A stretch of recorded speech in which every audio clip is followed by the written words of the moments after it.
இன்றைக்கி சிறுதானியத்தில் கம்பை வச்சு மொறுமொறுன்னு பொடி வெங்காய தோசையும் கார கம்பு தோசையும் எப்படி பண்ணுறதுன்னு பார்க்க போகிறோங்க. அதுக்கு சைட் டிஷ்ஷாக செட்டிநாடு கார சட்னி எப்படி பண்ணுறதுன்னு பார்க்கலாங்க.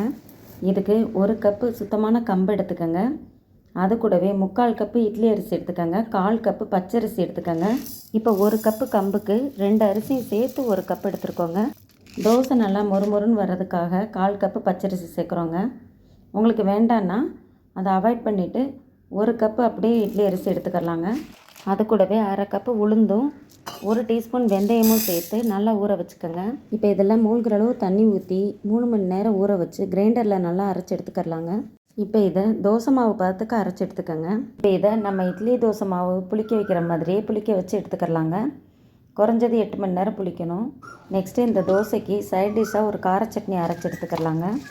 இப்போ 8 வரமிளகாயை எண்ணெய் இல்லாமல் வறுத்து வச்சுருக்கேங்க. அதை மிக்ஸி ஜாரில் போட்டு ஃபஸ்ட்டு அரைச்சி எடுத்துக்கலாம். இது கூடவே 8 பூண்டு பல் சேர்த்துக்கோங்க. இதில் ஒரு 15-20 சின்ன வெங்காயம் சேர்த்துக்கோங்க. அது கூடவே 3 தக்காளியை கட் பண்ணி சேர்த்துக்கோங்க. கொஞ்சமாக புளி சேர்த்துக்கோங்க. இப்போ இதை மிக்சியில் நல்லா நைஸாக அரைச்சி எடுத்துக்கலாங்க. இப்போ சட்னி அரைச்சி எடுத்துட்டோம். ஸ்டவ் ஆன் பண்ணி ஒரு கடாயை வச்சு கொஞ்சம் நல்லெண்ணெய் சேர்த்துக்கோங்க. அதில் கடுகு உளுந்தம்பருப்பும் தாளிச்சுக்கோங்க. இதுக்கு நல்லெண்ணெய் தாங்க ரொம்ப நல்லாயிருக்கும். கூடவே கொஞ்சம் கருவேப்பிலையும் சேர்த்து தாளிச்சுக்கோங்க. இப்போ அரைச்சி வச்சுருக்கிற சட்னியை அதில் அப்படியே சேர்த்துருங்க. நம்ம எல்லாமே பச்சையாக சேர்த்து அரைச்சனால அந்த பச்சை வாசம் போகிற வரைக்கும் நல்லா வதக்கிக்கோங்க. சட்னிக்கு தேவையான அளவு உப்பு சேர்த்து நல்லா கொதிக்க விட்டுருங்க. அந்த ராஸ்மெல்லாம் போனதுக்கப்புறம் ஸ்டவ் ஆஃப் பண்ணிடுங்க. இந்த சட்னியை தாளிக்கிறதுக்கு முன்னாடியே கொஞ்சமாக எடுத்து வச்சுக்கோங்க. அது தோசை மேலே அப்ளை பண்ணி கார தோசையும் ஊற்றலாங்க. இப்போ ஆனியன் தோசைக்கு 2 பெரிய வெங்காயத்தை பொடி பொடியாக கட் பண்ணி கொஞ்சம் எண்ணெய் விட்டு உப்பு சேர்த்து நல்லா வதக்கிக்கரலாங்க. உங்களுக்கு வெங்காயத்தை அப்படியே சேர்க்கறதுனால சேர்த்துக்கங்க. எனக்கு வதக்கி சேர்த்தா தான் பிடிக்குங்கிறனால நான் வதக்குறேன். இப்போ பாருங்கள், மாவை நைட்டு அரைச்சி வெளியில் வச்சுருந்தோம். மார்னிங் பார்க்குறப்ப நல்லா புளிச்சிருக்கு, பொங்கி வந்திருக்கு பாருங்கள். இப்படி ஃபெர்மெண்ட் ஆனால் தாங்க மாவு சப்புன்னு இல்லாமல் நல்லா டேஸ்ட்டாக இருக்கும். இப்போ மாவை நல்லா மிக்ஸ் பண்ணி தோசையை ஊற்றிக்கரலாங்க. இப்போ பாருங்கள், நம்ம இதில் பச்சரிசி சேர்த்துருக்கிறனால நல்ல மொறுமொறுப்பாக வரும். நீங்கள் இது வரைக்கும் நம்ம சேனலை சப்ஸ்கிரைப் பண்ணலைன்னா வீடியோவுக்கு கீழே இருக்க சப்ஸ்கிரைப் பட்டனை ப்ரெஸ் பண்ணி சப்ஸ்கிரைப் பண்ணிக்கோங்க. உங்களுக்கு இந்த வீடியோ பிடிச்சிருந்தா ஒரு லைக் போடுங்க, மற்றவங்களுக்கும் ஷேர் பண்ணுங்கள். இப்போ மேலே தேவையான அளவு எண்ணெய் ஊற்றி நல்லா மொறுமொறுப்பாக வந்தோன்னே எடுத்துருங்க.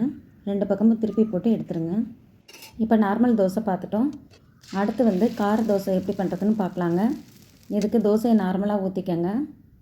அதுக்கு மேலே நம்ம செஞ்சு வச்சுருக்கிற கார சட்னியிலேருந்து கொஞ்சம் எடுத்து தோசை மேலே தேய்ச்சி விட்டுருங்க. கம்பு தோசை உடம்புக்கு ரொம்ப நல்லதுங்க. இது உடம்பு குளிர்ச்சியை கொடுக்கும். அயன் கண்டென்ட் நிறையா இருக்குது. கொலஸ்ட்ராலை குறைக்கும். சுகர் பேஷண்ட்டுக்கு ரொம்ப நல்லது. டைஜஷனுக்கும் நல்லது.